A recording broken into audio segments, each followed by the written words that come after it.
The assignment notification arrived during the middle of Tervan's lecture on primitive conflict resolution among pre-warp species. His neural implant buzzed with the official seal of the Galactic Council Research Division, and he almost ignored it. Almost. But something about the priority coding made him pause mid-sentence, leaving 30 young Harmonite scholars staring at him with their large, placid eyes. "My apologies," he said, accessing the message. His skin shifted from its normal soft blue to a surprised yellow. "It seems I've been reassigned." The dean's office smelled of synthesis flowers, those artificial blooms that never wilted because they were never truly alive. Tervan found them fitting for this conversation. Dean Polmara sat across from him, her ancient face serene as always. "Humans," she said simply. "You've been selected to observe their military forces during the current conflict." Tervan had spent 3 decades studying violent species. He'd written 12 papers on the subject, all from the safety of archived footage and historical records. The Harmonite Collective hadn't engaged in warfare for 4,000 years. They'd evolved beyond it, transcended the base instinct for violence that plagued younger species. "The Council wants direct observation?" he asked. "Field research. You'll be embedded with a human combat unit." Polmara's expression didn't change. "This war with the Dominion Collective has drawn in 43 species. The humans are of interest," that was putting it mildly. Humans had only joined the galactic community 70 years ago, and they'd already developed a reputation. Unpredictable, emotional, violent. They jumped into this war without hesitation when the Dominion attacked their colony worlds, and somehow they were still fighting despite being outmatched in every measurable way. "What makes them of interest?" Tervan asked, though he suspected he knew. "They refused to lose." Polmara pulled up a tactical display. Red zones covered half the screen. "These are battles where human forces had less than 5% probability of success. They won anyway, or died trying. The Council wants to understand why." Tervan studied the display. Each red zone represented hundreds or thousands of deaths. Such waste, such unnecessary waste. If these species would just negotiate, find common ground, surely they could resolve this peacefully. "When do I leave?" "Your transport departs in 6 hours. The journey to human space took 3 days." Tervan spent it reviewing files on human history. What he read disturbed him. These creatures had spent their entire existence fighting. Fighting nature, fighting each other. They'd had 2 global wars within the same century. Conflicts so massive they'd nearly destroyed themselves. Even their entertainment celebrated violence. Their heroes were warriors. Their greatest stories were about battles. They were everything the Harmonites had evolved away from. The human frigate Defiant Dawn didn't look like much. Scarred hull plating, mismatched repair panels, scorch marks that hadn't been buffed out. Tervan's shuttle docked with a clang that would never happen on a Harmonite vessel. Everything about this felt wrong. The airlock opened, and Tervan got his first direct look at humans in their natural environment. "You must be our observer." The human who greeted him was tall, with dark skin and eyes that seemed to catalog everything in an instant. Military bearing but relaxed. A scar ran across his left cheek. "Commander Walsh, welcome aboard the Dawn." Tervan tried not to stare at the scar. Violence worn openly. "Thank you, Commander. I appreciate your cooperation with this research." Walsh smiled, showing teeth. Tervan's species didn't smile. It looked aggressive. "Research, right, come on, I'll show you around." The ship's interior matched the exterior. Functional, cramped, and covered in small personal touches that violated every regulation Tervan knew. Photos taped to walls, handwritten signs, a shocking amount of weapons just casually stored in open racks. "That's medical," Walsh said, gesturing to a door. "Doc Patel runs it. Don't go in there if you're squeamish. Over there's the mess hall. Food's terrible, but it's hot." He nodded to a group of humans working on what looked like a damaged power coupling. "Engineering crew. They're miracle workers." Everyone Walsh introduced him to seemed relaxed despite being in a war zone. They joked. They laughed loudly. One engineer was listening to music that consisted mostly of aggressive rhythms and shouting. "How do you maintain calm in such conditions?" Tervan asked. Walsh glanced at him. "Calm? We're not calm. We're just good at pretending." They reached what Walsh called the ready room. A dozen humans in combat gear were checking weapons and armor. The casual efficiency with which they handled instruments of death made Tervan's skin flash orange with discomfort. "Listen up," Walsh's voice cut through the chatter. "This is Tervan. He's here to observe and document. He's under council protection, which means he's under our protection. Anyone gives him trouble, they answer to me. Clear?" A chorus of acknowledgments. Then one of them, a young woman with bright red hair, spoke up. "Does he know what he's getting into?" Walsh looked at Tervan with an expression that might have been sympathy. Probably not. The alarm came 2 hours later. Blaring sirens that sent humans running to their stations with practiced speed. Tervan stood frozen in the corridor as they rushed past him. "Move it, observer." Someone grabbed his arm and pulled him along. "You wanted to see humans at war? Well, congratulations. You're about to get your wish." Tervan found himself strapped into a seat in the command center, watching displays light up with enemy contacts. Dominion forces. "A small patrol," Walsh called it. 18 ships to the humans, 3. Should we not retreat?" Tervan asked. Those odds mean they're not expecting much of a fight," Walsh said calmly, his fingers dancing across controls. "Time to disappoint them. All ships, standard evasion pattern 7. Let's dance." The first impact knocked Tervan against his restraints hard enough to bruise. The second made his vision blur. Around him, humans called out damage reports and tactical information, with voices that stayed steady, even as their ship shook itself apart. This was insane. This was suicide. This was everything his people had left behind millennia ago. "They're breaking formation," someone reported. "Pursuing?" Walsh smiled, that teeth-showing smile again. "Good. Spring it."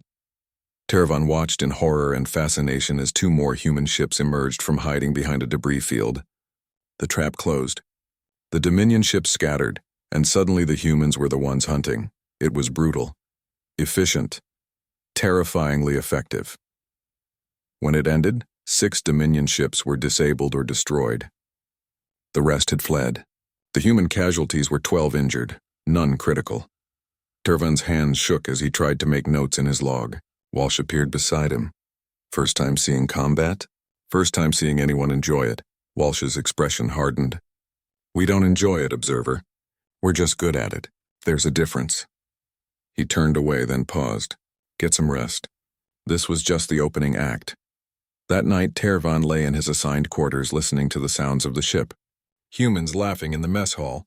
Someone playing soft music. Normal sounds, as if they hadn't just been in mortal danger. He began his first report to the council. Initial observations suggest humans possess an unusual comfort with violence. Further study required to determine if this represents a survival trait or a pathology. But even as he wrote the words, he wondered which answer he was hoping for. 3 weeks aboard the Defiant Dawn had taught Tervan that humans existed in a state of controlled chaos. They argued constantly, questioned orders, and somehow still functioned as a cohesive unit. His people valued harmony above all else. These creatures seemed to thrive on disagreement. "You're staring again," said the human sitting across from him in the mess hall. Private Yuki, barely 20 standard years old, too young to have the scars she carried. Tervan's skin flushed pink with embarrassment. "Apologies. I'm still adjusting." "To what? The food or the company?" She grinned around a mouthful of something brown and unappetizing. "Both," she laughed. Humans did that a lot, found humor in places where Tervan saw only hardship and danger. The fleet had been on patrol for days, escorting supply ships through contested space. Boring work, Walsh had called it. Tervan found it terrifying. Any moment could bring violence. Any second could be their last. Yet the humans played card games, told stories, and complained about the quality of the rations. "Contact." The announcement shattered the casual atmosphere. Multiple hostile signatures. Ambush pattern. The transformation was instant. Yuki dropped her tray and ran. Tervan stumbled after her, his longer legs struggling to keep pace with human urgency. The corridors filled with running bodies, everyone moving with purpose. No panic, just speed. He made it to the observation post Walsh had assigned him, strapping into the protective seat as the ship lurched into combat maneuvers. The displays showed enemy positions surrounding them. This wasn't a small patrol. This was a full assault force. "All ships, defensive formation." Walsh's voice carried absolute authority. "Supply ships, get behind us. Weapons free." The universe exploded into light and sound. Dominion ships poured fire into the human formation. Tervan watched the shields on the Defiant Dawn flare and buckle. Alarm screamed. Damage reports flooded in. "Hull breach, deck 7. Fire suppression system offline. Direct hit on the Morning Star. She's venting atmosphere. Through it all, Walsh directed his ships with a calm that seemed impossible. But Tervan could see the tension in his shoulders, the white-knuckle grip on the armrests. Something slammed into their ship. The impact threw Tervan against his restraints so hard he thought his ribs cracked. The lights flickered and died. Emergency systems bathed everything in red. We're hit. Someone shouted unnecessarily. Main power is down. Tervan's seat restraints failed. He tumbled across the floor as the ship spun. Something sharp caught his arm, tearing through his research suit. Blue blood welled up, looking black in the emergency lighting. Hands grabbed him. Human hands, strong and certain. I got you. It was Rossi, the medic he'd barely spoken to. She pulled him toward cover as debris rained down around them. Stay low. We need to evacuate this section, someone else said. Tervan couldn't see who. Not yet. The observer, an explosion cut off the words. Tervan felt heat and pressure wash over him. Rossi's body covered his, protecting him from the blast. She grunted in pain. When the smoke cleared, Tervan saw the metal fragment embedded in Rossi's shoulder. She'd taken the hit meant for him. You're injured, he said stupidly. Yeah, well. She grimaced. That's the job. Can you walk? She'd been hurt saving him. A human, one of these violent primitives. Had used her own body as a shield for someone she didn't know. From a species that looked down on her kind. The thought followed Tervan as Rossi half-dragged him to medical, leaving a trail of red blood mixed with his blue. Doc Patel took one look at them and pointed to separate beds. Sit, don't move. Don't die. The battle raged for another hour. Tervan lay on the medical bed, his minor wound already sealed with harmonite medicine, watching as Doc Patel and her team worked on the casualties that kept arriving. Rossi refused treatment until the more seriously wounded were stable. Burns, broken bones, punctured lungs. The humans endured with gritted teeth and occasional dark jokes that made no sense to him. Hey, Doc, one soldier said through obvious pain. This mean I get out of training tomorrow? Sure, Patel replied without looking up. You can skip training forever, because you'll be dead if you don't shut up and let me work. They laughed. With shrapnel wounds and third-degree burns, they laughed. The Defiant Dawn survived barely. One of the supply ships didn't. The Morning Star lost half her crew. But the convoy reached its destination, and the wounded received proper care. Tervan visited Rossi in recovery 2 days later. Her shoulder was wrapped in regenerative mesh, her face pale from blood loss. You didn't have to do that, he said quietly. Do what? Protect me? Risk yourself for someone you barely know. Rossi looked at him like he'd said something strange. Yeah, I did. That's what we do. But why? Your life has value. Mine is just an observer, an outsider. You're a person, she interrupted. That's enough, simple words, said with absolute certainty, as if the answer was obvious. The crew held a memorial service for the dead from the Morning Star. Tervan attended because Walsh said it would be important for his research. He expected somber silence. Instead, he found humans sharing stories about their fallen comrades. They laughed at memories. They cried openly. They raised glasses in toast after toast. We celebrate what they were, Walsh explained, seeing Tervan's confusion. Not just mourn what they're not. This seems disrespectful. I was going to say human. Walsh smiled sadly. Yeah, it is. Later, Tervan sat in his quarters trying to write his report.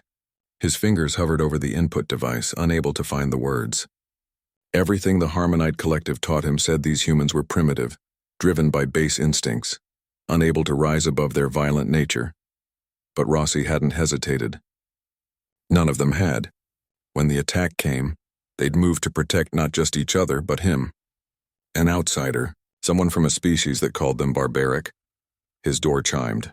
Walsh entered without waiting for permission, carrying 2 cups of something steaming. Thought you might want some coffee. Human tradition after a rough day. Tervan took the cup. The liquid was bitter and hot. Unpleasant, he drank it anyway. Your people don't fight, Walsh said. It wasn't a question. We evolved beyond the need for violence. Must be nice. It's civilized. Walsh set down his cup. Is it? Your people have the technology to end this war. You could intervene, save millions of lives. But you don't because you've evolved beyond violence. What do you call someone who can stop suffering but chooses not to? We call it non-interference. We call it wisdom. We call it cowardice. The words hit harder than the explosion had. Tervan's skin flashed angry orange. My people have maintained peace for 4,000 years. Your people maintain peace because others fight your battles for you. Walsh stood. You don't fight so you get to feel superior. Must be convenient, he left. Teravan sat alone with his bitter coffee and more bitter thoughts. That night he accessed the recordings from the battle. He watched Rossi throw herself over him. Watched human after human risk everything to protect wounded comrades. Watched them carry bodies from the morning star with tears streaming down their faces. Then turn around and go back into danger to find one more survivor. He watched Private Yuki, that young woman who'd joked with him at breakfast, pull a trapped engineer from a collapsed section. The ceiling came down on her.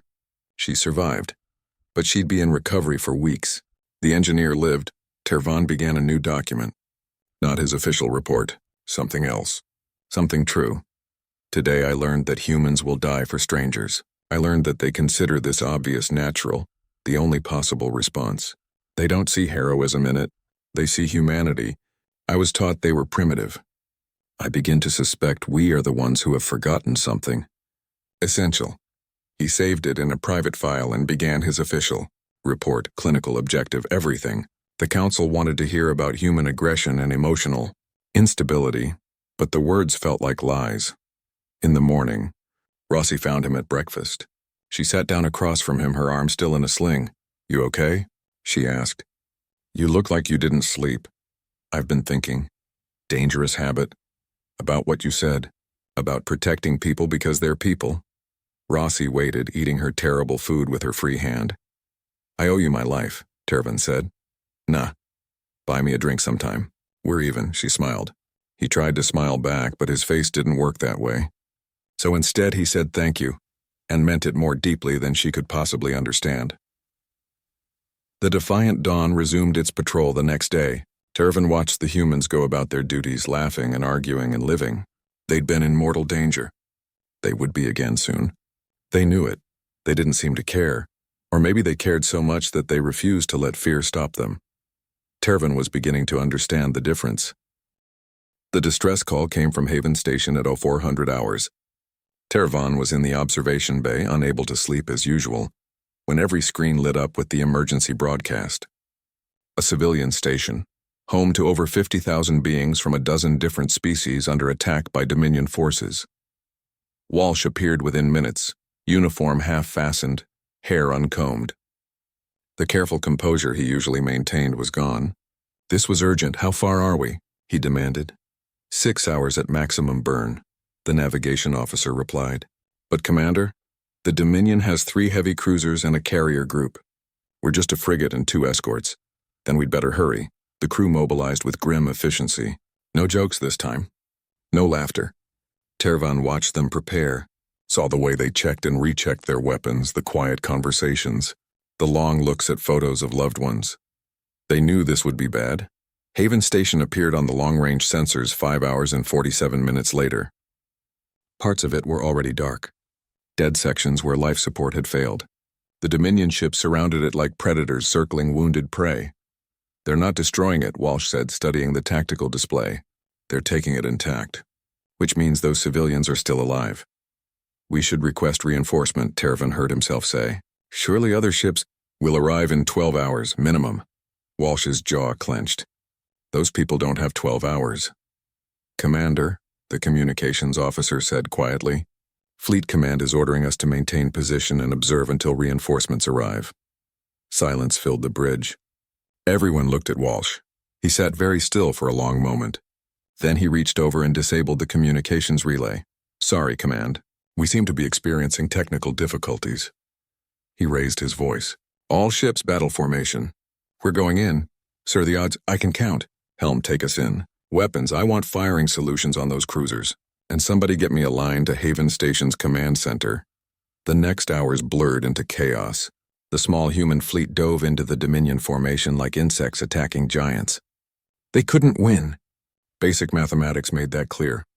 3 frigates against a battle group designed to conquer planets, but they fought anyway. Tervan found himself in the command center, no longer observing but actively helping. His ship had advanced sensors. He fed targeting data to the human weapon systems, calculated weak points, predicted enemy movements.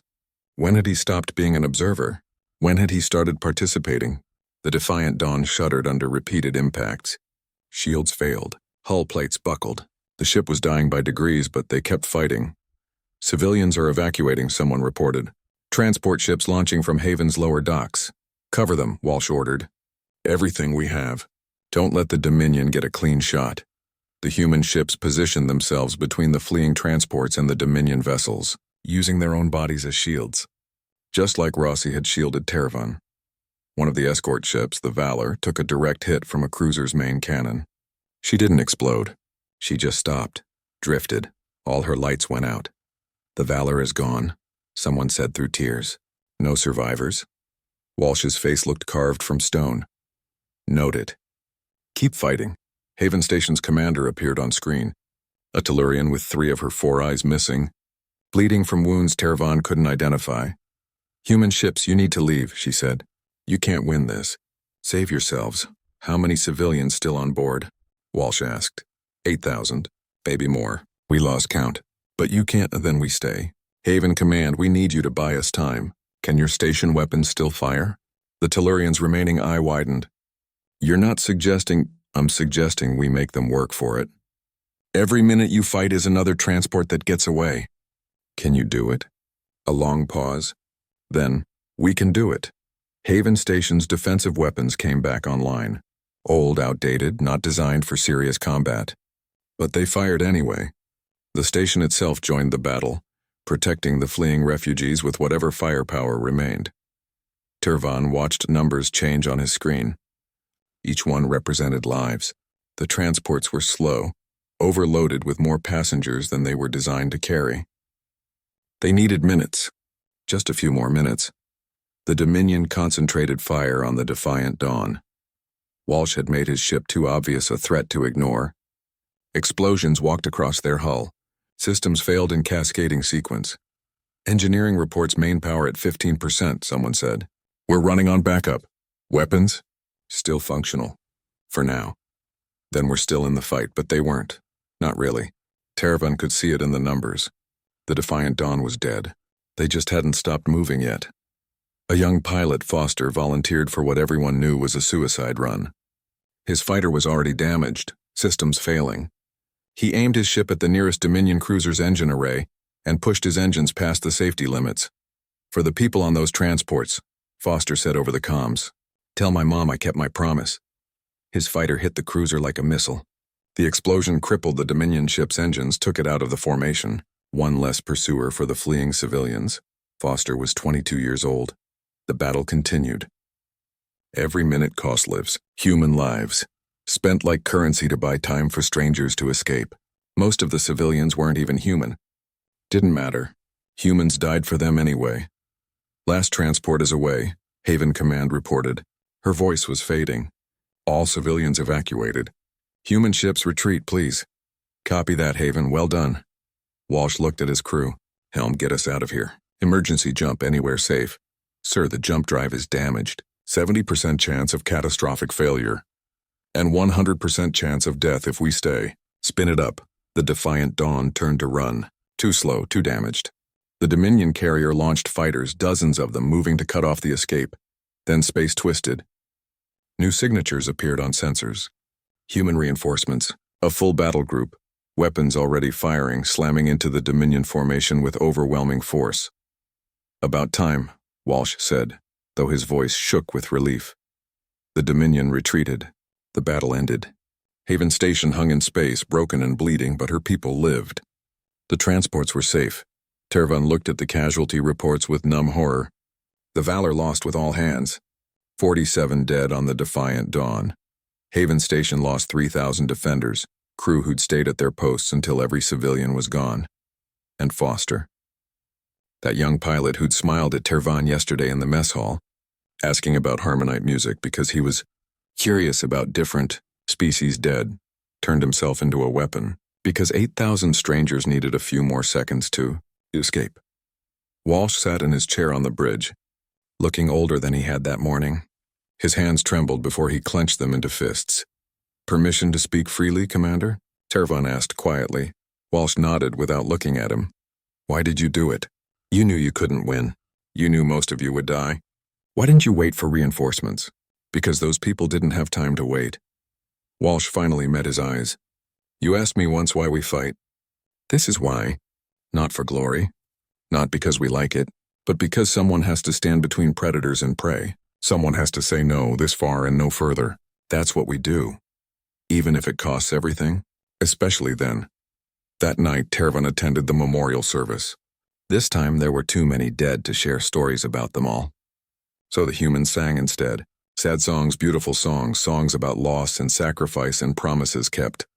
Rossi found him after, her arm still healing. You helped today, she said. I saw your sensor data in the reports. You saved lives. I stopped observing, Tervan admitted. I'm supposed to maintain objectivity. Instead, I chose a side, and I don't regret it, she smiled. Good, you're learning. Tervan returned to his quarters and opened his private file. The one where he wrote what he really thought, not what the council wanted to hear. Today I watched humans die for strangers. Not all the strangers were human. Most weren't, that didn't matter. Foster was 22 years old. He died so that 8,000 people he'd never met could live. Haven Station's defenders held their positions until the last civilian was safe, then kept fighting so human ships could escape. They died singing. I don't understand these creatures. Or perhaps I'm beginning to understand them too well, and that terrifies me. My people would call this waste. Unnecessary sacrifice. We would have negotiated, delayed, found a peaceful solution that might have saved the people while they all died waiting. The humans didn't wait. They acted. And today, 50,000 beings are alive because humans decided they were worth dying for. He saved the file and tried to start his official report. The words wouldn't come. How could he reduce what he'd witnessed to clinical analysis? How could he describe Foster's sacrifice in academic language? He couldn't. So instead he wrote what was true. Human forces engaged Dominion Battle Group in defense of Haven Station. Against overwhelming odds, they successfully protected civilian evacuation. Casualties were severe.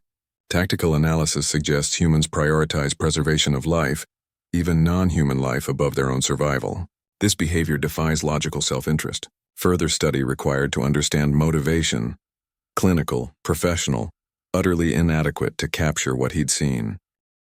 In the morning, Walsh found him in the observation bay. We'll be in dock for repairs for a few weeks, the commander said.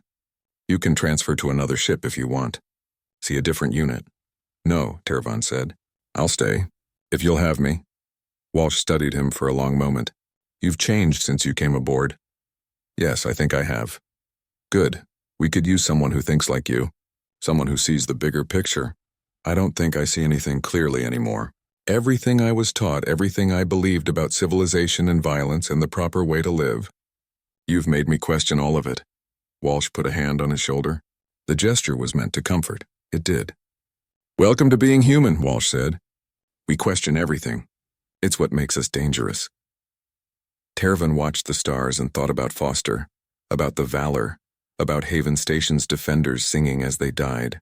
His people had abandoned violence, but they'd also abandoned sacrifice, courage, the willingness to stand between danger and the innocent even when survival demanded running. Maybe, he thought, they'd abandoned too much. Recovery from Haven Station took longer than Walsh had estimated. The Defiant Dawn needed extensive repairs, and the crew needed time to grieve. Tervan spent those weeks in a strange state between two worlds. He couldn't return to being the detached observer he'd been. But he wasn't human, no matter how much he understood them now. The medical bay had become his sanctuary. Doc Patel didn't ask questions, just let him sit in the corner and help with small tasks. Organizing supplies, running diagnostics on equipment. Simple work that kept his hands busy while his mind churned. Rossi came in for her physical therapy session on the third day. Her shoulder was healing well, but the exercises were clearly painful.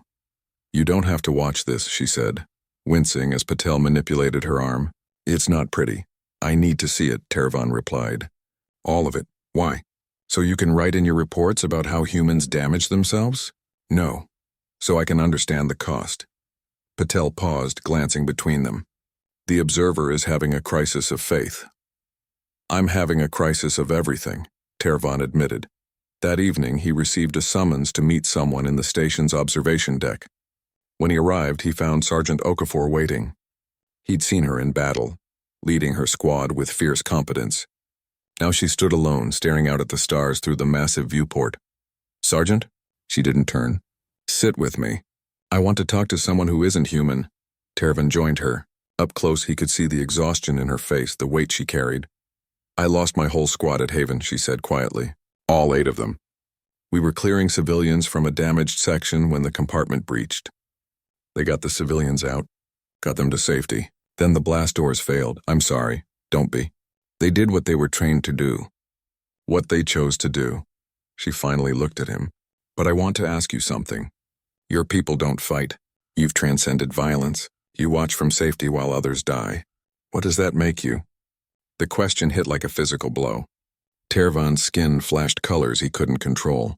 Orange for anger, blue for shame, yellow for confusion. "I don't understand." "Sure you do. You have ships, technology. You could end this war in a week if you wanted to, stop the Dominion, save millions of lives. But you don't, because that would require violence.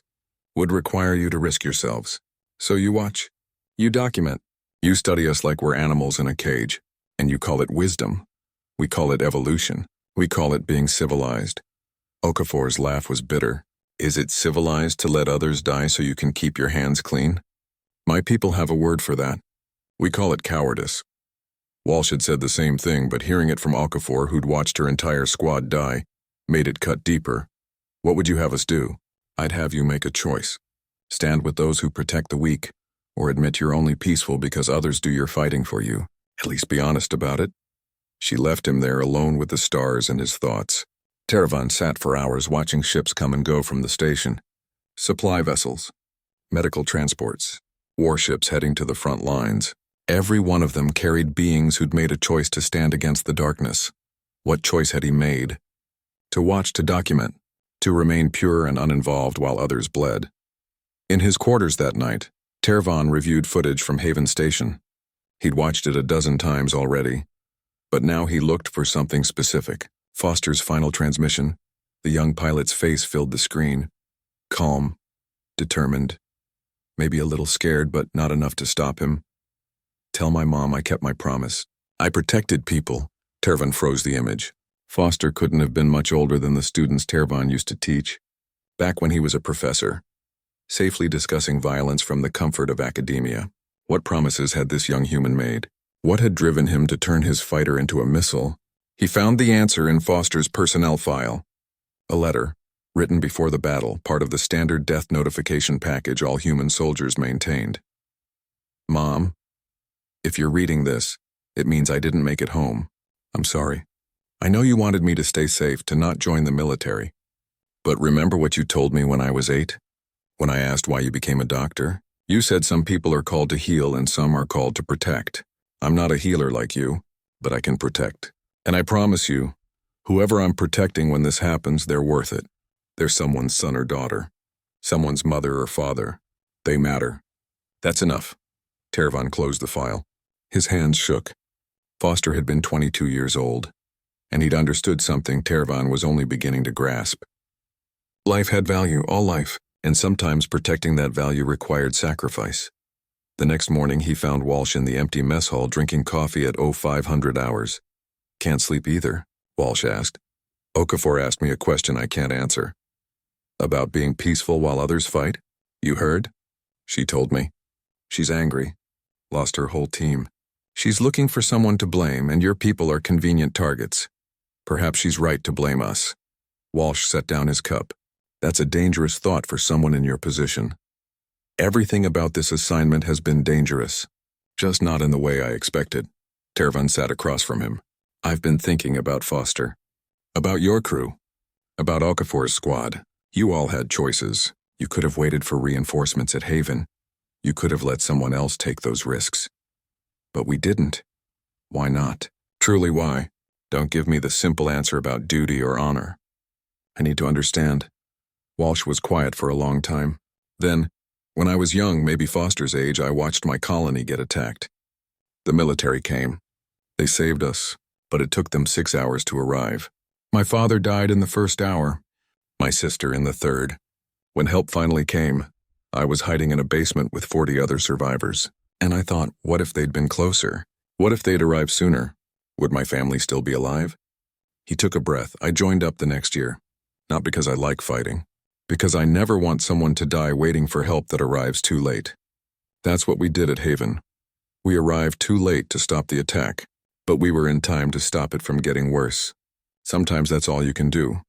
But the cost is high always, but the cost of doing nothing is higher. Ask the families of those 50,000 civilians we saved. Ask them if Foster wasted his life. Tervan had no answer. Later that day, he began a new document. Not his official report, not even his private journal. Something else. A message he wasn't sure he'd ever send. To the Harmonite Council Academic Division, I have served as observer to human military forces for 3 months.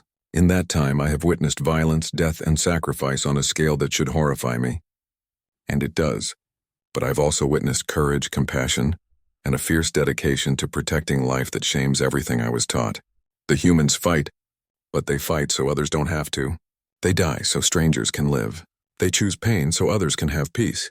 We Harmonites claim we evolved beyond violence, but perhaps we simply evolved beyond caring enough to stand in harm's way for others. I'm beginning to suspect we didn't transcend violence. We just became very good at letting others handle it for us. He saved it but didn't send it. Not yet, the council wouldn't understand. How could they? They'd never watched Foster smile at strangers, then die for them hours later. They'd never seen Rossi take shrapnel meant for someone else. They'd never heard Okafor's question. What does it make you? The Defiant Dawn completed repairs 2 weeks later. The crew prepared for departure with familiar efficiency. New personnel arrived to replace the dead. Young faces trying to hide their fear. Veterans welcoming them with dark jokes and genuine kindness. Tervan found himself helping, showing the new arrivals around, sharing what he'd learned. When had he become part of this crew? When had their mission become his? Rossi caught him in the corridor, her arm finally free of the sling. You're staying with us, she said. Not a question, I am. Good, we've gotten used to you. Plus, you're actually helpful with those sensors of yours. Rossi, can I ask you something personal? Shoot, do you regret it? Protecting me? Taking that shrapnel? She looked at him like he'd asked if water was wet. Regret keeping someone alive? Are you crazy? That's literally the point. We fight so people can live. If I died and you lived, that's a win in my book. But your life has value. So does yours. So does everyone's. That's why we do this. Not because our lives don't matter. Because everyone's life matters. She punched his arm gently. You're overthinking this. We're really not that complicated. See person in danger. Protect person. That's it. She walked away, leaving Tervan standing in the corridor, trying to process the simple truth she just delivered. That night, before they departed, Tervan attended a small ceremony. Foster's personal effects were being sent home. His mother had requested one thing remain with his unit. His tags to be given to whoever commanded the ship he'd served on. Walsh accepted them with shaking hands. Then, surprising everyone, he turned to Tervan. Foster didn't have much family. No siblings. Few friends outside the military. But he mentioned you once. Said you were interesting. That he liked talking to you about your homeworld. Walsh held out the tags. He'd want you to have these. A reminder of what we fight for. Tervan took the tags. Metal warm from Walsh's hands. Simple identification markers that Foster had worn every day. I don't know what to say. Say you'll remember him. That's all anyone wants. To be remembered. Tervan closed his fingers around the tags. Foster's name pressed against his palm. I will remember. All of you. I promise.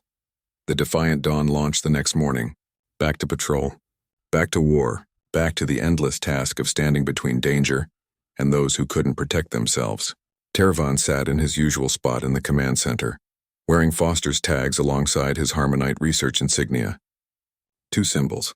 2 identities. 2 completely different philosophies about what it meant to be civilized.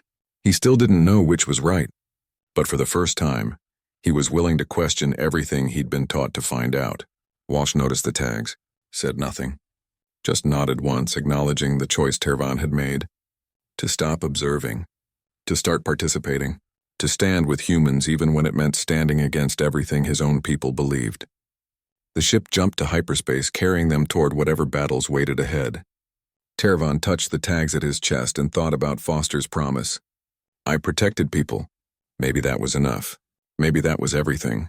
Intelligence briefings were usually dull affairs, full of speculation and outdated information. This one was different. Walsh had called the senior staff to his ready room and the atmosphere crackled with tension. Tervan attended because somewhere along the way, he'd stopped being an observer and become part of the crew. Dominion is building something, Walsh said without preamble. A holographic display flickered to life, showing a moon base deep in enemy territory. Analysis suggests it's a planet-killer weapon, something big enough to wipe out entire colonies in a single shot. The room went silent. Tervan felt his skin shift through colors unconsciously. A weapon like that could end the war, could end everything. How long until it's operational? Rossi asked. 3 weeks? Maybe 4. And the council's response? Walsh's expression darkened. They're forming a committee to discuss appropriate sanctions. It might take months to reach consensus. Months? Okafor slammed her hand on the table.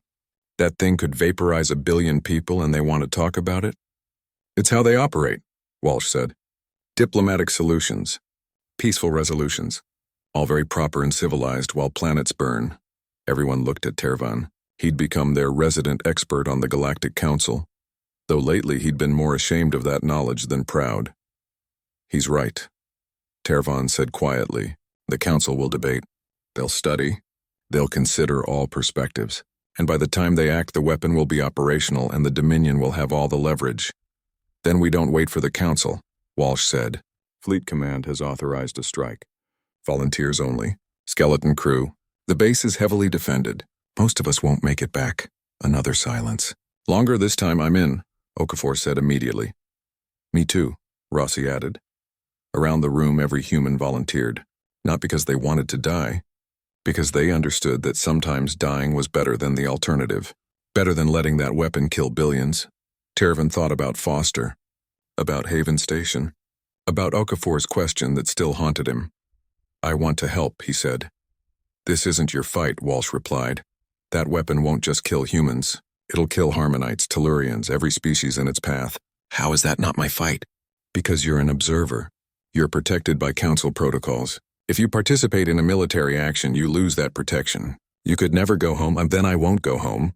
The words hung in the air. Tervan hadn't meant to say them. But once spoken, he realized they were true. He couldn't go back to Harmonia. Couldn't return to a life of safe observation, academic debates about violence from people who'd never faced it. He'd changed too much. They'd changed him. Walsh studied him for a long moment. Are you sure? No, but I'm doing it anyway. Isn't that the human way? Rossi laughed. He's learning. The next day, Tervan transmitted his resignation to the Harmonite Council. Simple, direct, final. He explained his decision to participate in military action against the Dominion weapon. He didn't expect them to understand. He was right. The response came within hours.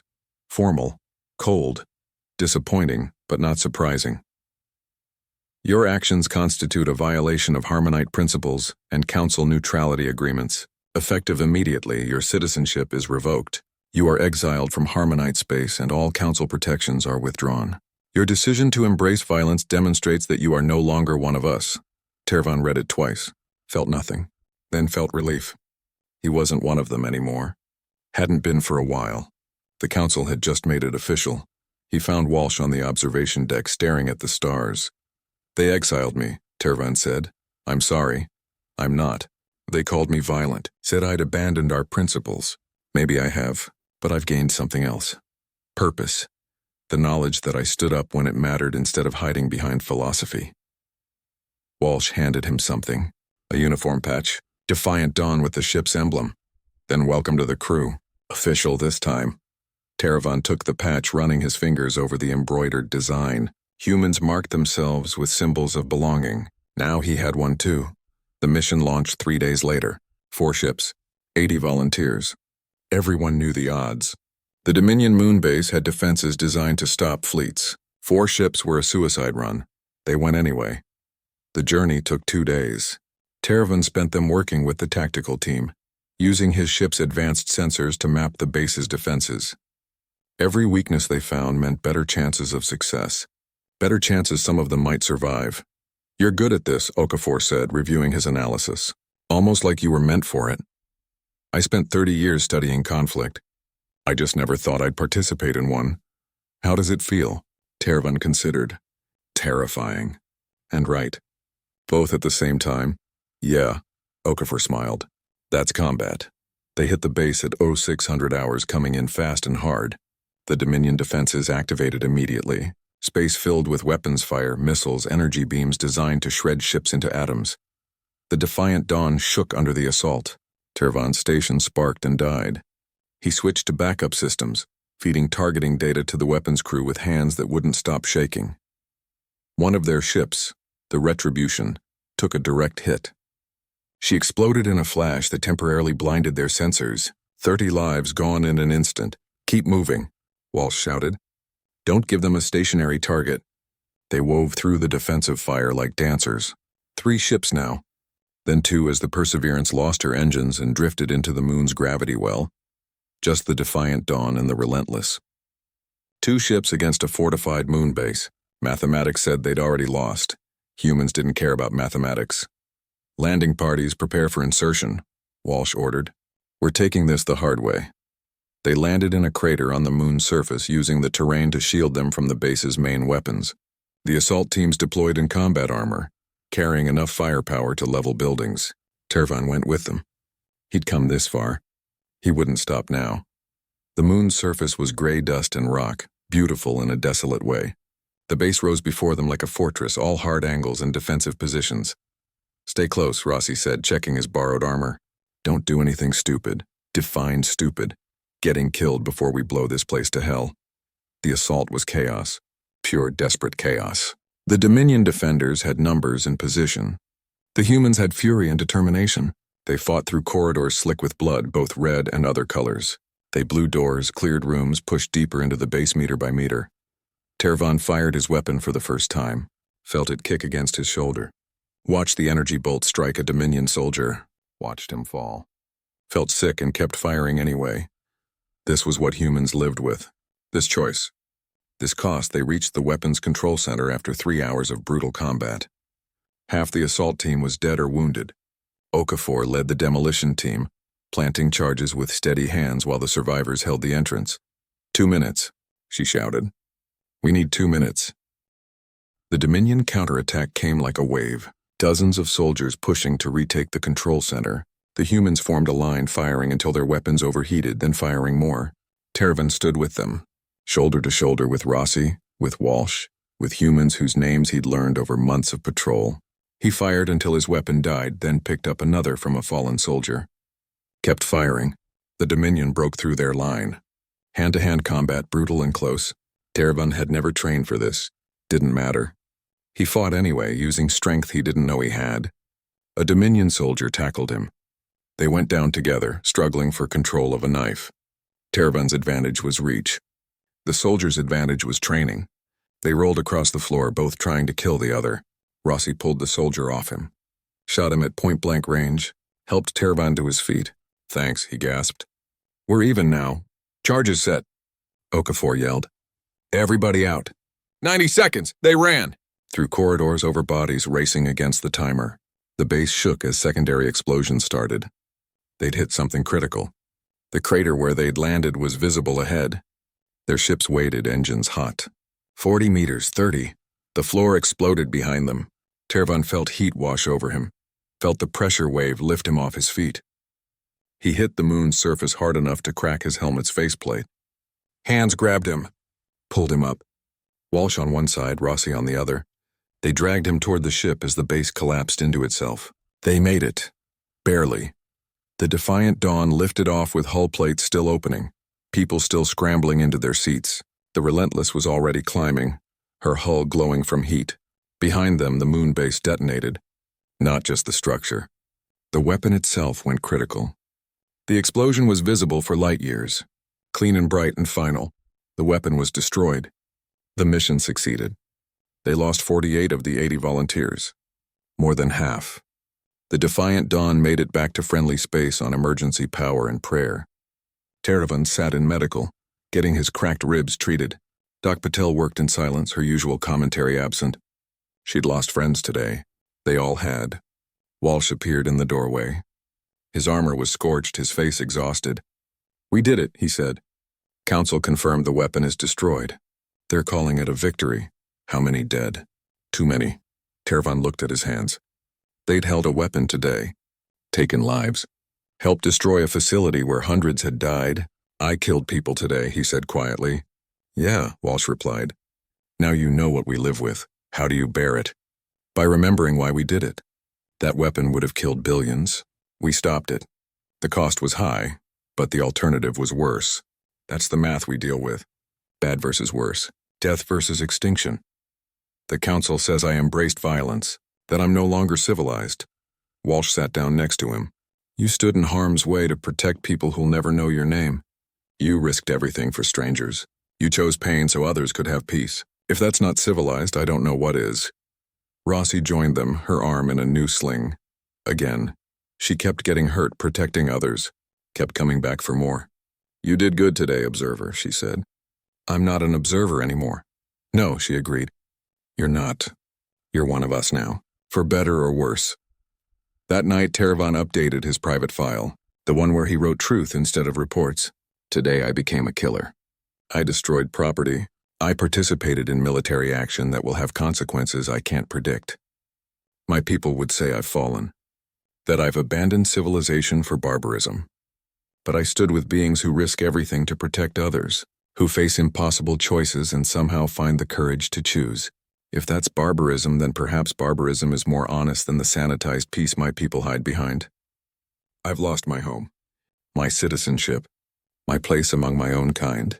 And yet wearing these tags Foster died wearing, standing beside humans who've become my family, I've never felt less lost. He saved it and closed his eyes. Tomorrow they'd return to patrol. The war continued. More battles waited. More chances to choose between safety and sacrifice. Tervan touched the tags at his chest. Foster's promise. His promise now. To protect people. To stand in the darkness so others could walk in light. That was enough. That was everything. 5 years passed like a storm. Battles blurred together in Tervan's memory. Victories and defeats, losses that still hurt. Moments of grace in the midst of horror. He'd learned to sleep through alarms, to joke in the face of death. To grieve properly for the fallen and then keep moving forward. He'd become something neither Harmonite nor human, but something new. Something forged in fire. The war ended on a Tuesday. The Dominion sued for peace after their supply lines collapsed and their allies abandoned them. Negotiations began, formal and slow. The killing stopped. People started trying to remember how to live without constantly expecting death. Tervan stood in the observation bay of the Defiant Dawn, now twice rebuilt and carrying scars from 100 battles. The ship had become home. Her crew his family. He wore his Harmonite research insignia alongside Foster's tags, dual symbols of who he'd been and who he'd become. Peace, Rossi said, joining him at the viewport. Her shoulder had healed years ago, but she'd collected new scars since then. They all had. Weird, isn't it? I'm not sure I know how to do peace anymore. Nobody does. We'll figure it out. We always do. Walsh appeared behind them, older now, with gray in his hair and lines around his eyes that hadn't been there when Tervan first met him. Command took a toll. So did 5 years of war.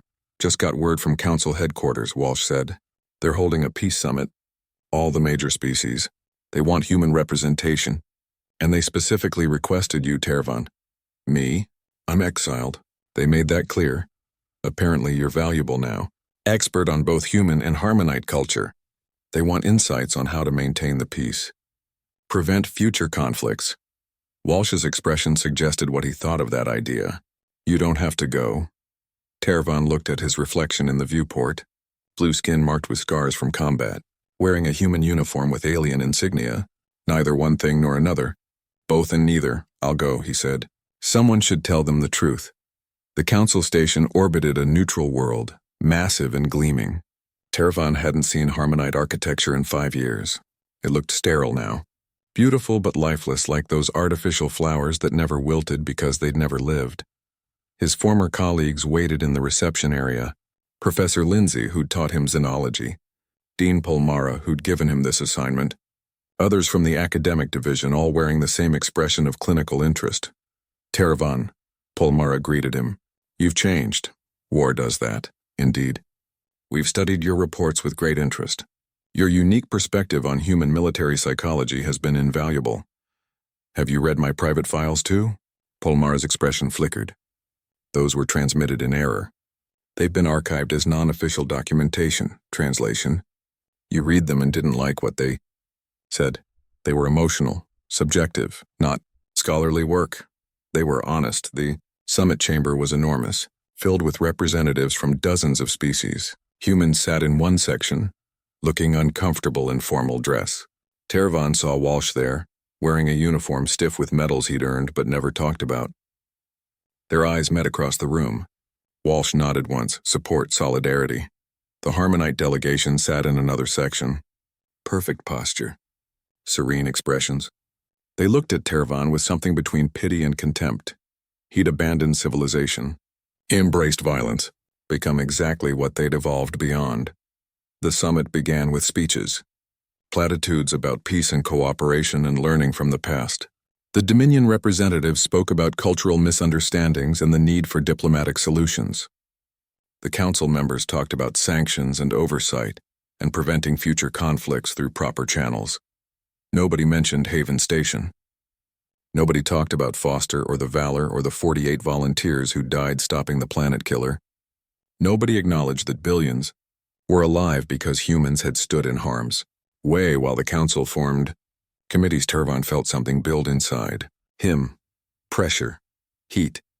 Years of watching his people lecture about peace while others bled for it.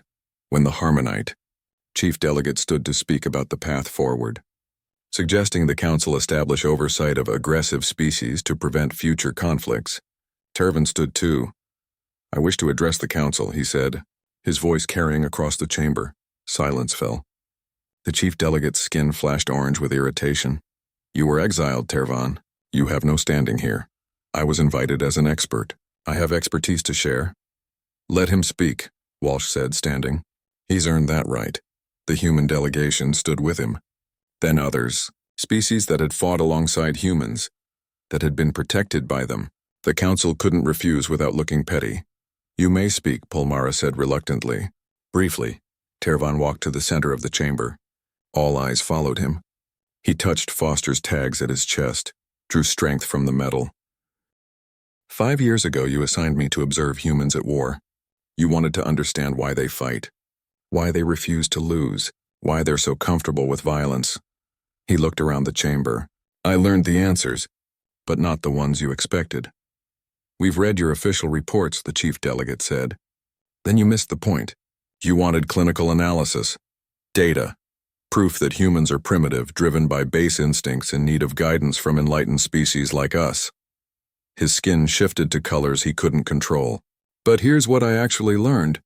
Humans fight because someone has to. They stand between predators and prey because they know what happens when everyone chooses safety over sacrifice. He turned to face the Harmonite delegation directly. You taught me violence is never the answer. But humans taught me that sometimes violence is the question. And the answer is to protect those who cannot protect themselves. You call them barbaric. I call them honest. They don't pretend their hands are clean. They don't hide behind philosophy while others die. They make the hard choices and live with the consequences. You've clearly been corrupted by exposure to their culture, the chief delegate said. Corrupted? I watched a 22-year-old pilot turn himself into a missile to save 8,000 civilians. I watched Sergeant Okafor hold a position until every one of her squad was dead, so others could escape. I watched Commander Walsh violate direct orders because following them would mean letting innocent people die. You call that corruption? I call it the only honest definition of civilization I've ever seen. The chamber erupted in murmurs. The Harmonite delegation's skin flashed through agitated colors. We have maintained peace for 4,000 years, Polmara said, standing. We have transcended the need for violence. No, Tervan replied, his voice hard. You've maintained peace because others fight your battles for you. You've transcended violence because you can afford to, because there are humans and others like them willing to stand in the darkness. You didn't evolve beyond violence. You just became very good at letting others handle it while you congratulate yourselves on being enlightened. This is outrageous, the chief delegate sputtered. We saved countless lives through diplomatic. How many lives did your diplomacy save at Haven Station? Tervan interrupted. While you formed committees, humans died buying time for 50,000 civilians to escape. While you debated sanctions, volunteers destroyed a planet killer that would have vaporized billions. Your diplomacy is paid for in human blood. The least you could do is acknowledge it. He turned to address the whole chamber now. I came here thinking I'd observe primitives. Instead, I found people who understand something we've forgotten. That civilization isn't measured by how long you've avoided conflict. It's measured by what you're willing to sacrifice to protect others. Real protection, not just words and negotiations and sanctions that take months to implement while people die. What would you have us do? Another council member asked. Abandon our principles? I'd have you be honest about them. If you choose peace because you've transcended violence, fine. But if you choose peace because others do your fighting for you, at least admit it. Stop acting superior to the beings who protect you. Tervan looked at Walsh, at the human delegation, at the others who'd fought and bled. I was assigned to humans at war. I discovered what it means to be truly civilized. And I'll never forget the regret. He paused. Not regret for joining them. Regret that it took me so long to see the truth. Regret that I ever looked down on beings whose courage I'll never match. Regret that I spent 30 years safe and comfortable, judging others for choices I was too cowardly to face myself. He pulled off his Harmonite research insignia, held it for a moment, remembering who he'd been. Then he set it on the floor. I don't want to be one of you anymore. I'd rather be human. At least they're honest about what they are. The chamber exploded into chaos. Delegates shouted. The Harmonite section stood in unified outrage. But Tervan walked away toward the human delegation, toward Walsh and Rossi and the others who'd become his real family. Walsh met him halfway, extended his hand. Human gesture of respect and acceptance. That was one hell of a speech, Walsh said quietly. I meant every word, I know. That's what made it powerful. They left the summit together. Behind them, the delegates argued about protocol and procedures and proper channels. Let them argue. Let them debate while calling it progress. Tervan was done with all of it. That evening, he found himself at the memorial wall, a massive structure listing names of the fallen, human names mostly, but others too, species that had stood alongside them, that had learned what humans knew instinctively. Some battles couldn't be negotiated away. Foster's name was there. Young pilot who'd kept his promise. The Valor's crew. Okafor's squad. So many names, too many. I wondered if I'd find you here. The voice was unfamiliar. Tervan turned to see an older human woman, her face lined with age and grief. You're Tervan. The alien who fought with my son. Your son? Foster, he mentioned you in his letters. Said you were interesting. That you asked good questions about humanity. Tervan's breath caught. Foster's mother. Here, looking at him with eyes that held her son's kindness. I'm sorry, he managed. I'm so sorry. He died saving strangers, protecting people who deserved protection, she finished. That's what he believed, that every life had value. That's what I taught him. She reached into her pocket, pulled out something small. He sent these home before that battle. Asked me to keep them safe, but I think he'd want you to have them. Foster's other set of tags, the ones kept for family. She placed them in Tervan's hand. Why, he asked. You're not human, no. But you've become what he was. Someone who stands between danger and the innocent. Someone who chooses to protect instead of hide. She touched his hand, covering the tags. He died so 8,000 people could live. Most of them were aliens. Different species. Different worlds. He didn't care. They were people. That was enough. It is enough, Tervan agreed. I understand that now. She smiled, sad and proud. Then his death meant something. That's all a mother can ask. They stood together at the wall, reading names in the fading light. After a while, she left. Tervan remained, holding both sets of Foster's tags. Rossi found him there an hour later. You okay? I met Foster's mother. Yeah? How'd that go? She gave me his tags. His other set. The ones for family. Rossi was quiet for a moment. Then, you are family. You earned that. Tervan looked at the names on the wall. At Foster's name carved in stone. At all the others who'd given everything.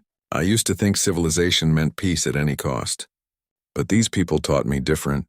Taught me that sometimes the cost of peace is too high.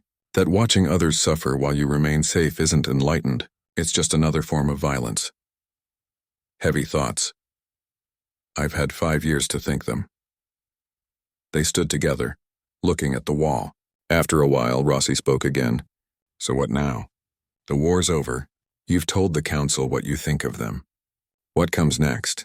Turvin touched the tags at his chest. Both sets now. Foster's promise carried forward. Whatever needs doing. Wherever people need protection. That's what comes next. Sounds very human of you. I'll take that as the highest compliment. They walked away from the wall together. Behind them, names glowed in the darkness, remembered, honored, never forgotten. Tervan had been assigned to observe humans at war. He'd discovered that war wasn't what defined them. It was what they chose to do with it. How they fought not for glory or conquest, but for protection. How they gave everything so others could have something. He'd been taught to regret violence. Instead, he learned to regret ever thinking himself superior to those who chose to fight. That was his shame, his burden, his truth, and he'd spend the rest of his life trying to be worthy of the beings who'd shown him what civilization really meant. Not safety, not peace at any cost, not pretending violence didn't exist, but standing in harm's way, protecting the